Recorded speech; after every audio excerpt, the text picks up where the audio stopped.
You know what's crazy? As I listen back to it, the topics is real consistent, bro. It's almost like one topic that I just sliced up into 16 different takes, and the topic is just like what happened. It's the story of Nipsey Hussle, of this dude that came from LA, whose dad came from Africa, you know, who was raised in the inner city of Los Angeles in the 90s when gangbanging was at a peak and when all of the political riots and everything that was going on, LAPD, all that stuff in LA was at its peak. But then who also was raised around books and whose mom, you know what I mean, put pressure on him to read, and you know what I'm saying, like whose dad watched CNN all day, you know what I'm saying? So it's like an interesting take on South Central and just the story, whose brother was a hustler since day one. And it's just the zero in on those stories. It's going into detail about, you know what I mean, what really took place. And I'm really proud of that I was able to articulate these stories in musical form. And that's really what the album is, bro. Truthfully, from track 1 to track 16, it's just about the story.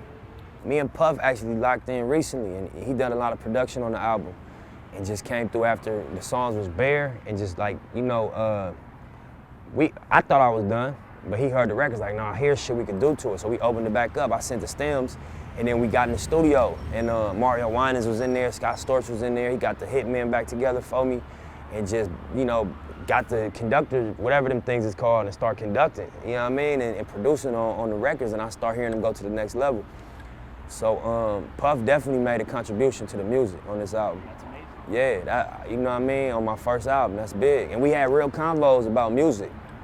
I'm just like, you know, how you was able to listen to a Biggie interview and hear him say more money, more problems, and take that back to the songwriters and say, take the Diana Ross hook and use the Biggie lingo and put it together and we got more money, more problems.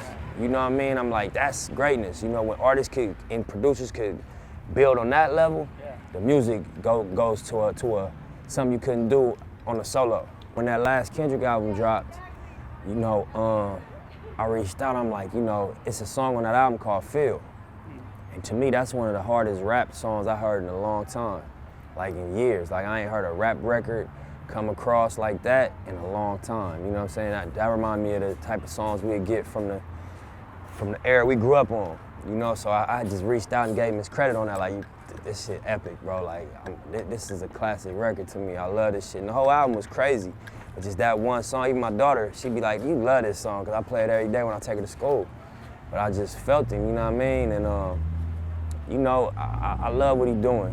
One of my favorite producers ever is a young dude named Axel Foley. You know, he next level, man.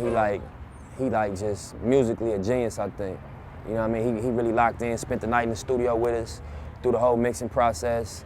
He the one actually, he snuck a feature on. I ain't even asked for this. I had no idea he was doing it. He just took one of the records that he believed in and sent it to somebody that he really worked with a lot, that they got a great relationship, and got a verse for me. And so he was the reason that one of these features took place, because he just snuck it over. And you know, me, I don't like taxing artists, you know what I mean, and asking for shit, because I know everybody in their own space working. So by him being a producer, I think it was easy to ask, because it's like, bro, I'll give you beats, give me a verse for this project I'm working on.